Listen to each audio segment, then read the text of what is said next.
Hi guys, Kate here again. I give permission for my professor, Mrs. Seibert, to do whatever she wants to do with these videos. They're for the public. She can show them to whoever. Today's response is called Google Company's Code of Conduct. For this response, I had to take a look at Google's Code of Conduct. I then have to comment on whether I think the provisions in this Code of Conduct could or could not affect the ethical behavior of Google employees. After scanning through the document and reading through the rules and regulations that Google wants their employees to follow, I'm not really shocked by any of it. Google is a very high-end company, so it's expected to have high expectations for their employees, being that they are representing the company when they work there.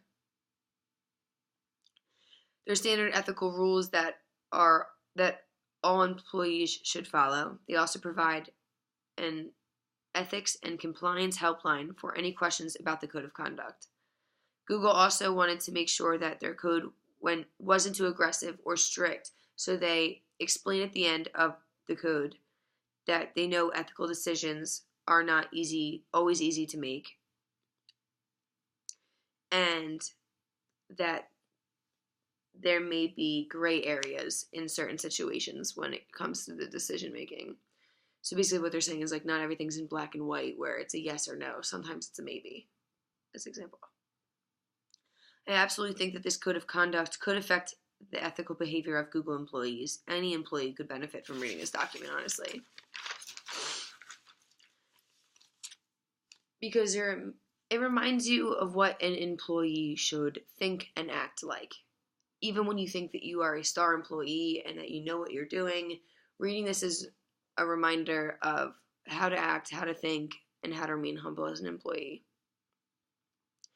Reading it could enlighten you on where to go or who to call if you need advice on a situation. Google's Code of Conduct also encourages you to speak up if you have had an experience with Google that needed disciplinary action or reprimandment.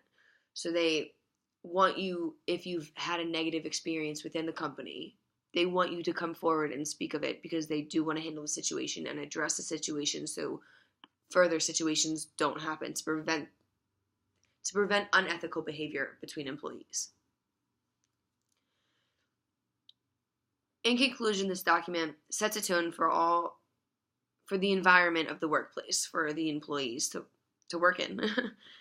This code of conduct is a perfect guide to what's expected out of an employee, and I honestly learned from reading it, and it kind of makes you think, and I don't think it's out of the ordinary. I think it's a solid code of conduct, and I don't understand why anybody would have any problem with it, or if they have any questions or resources for them to have their questions answered. All in around, I think that this response was very good, or the code of conduct was good, I mean.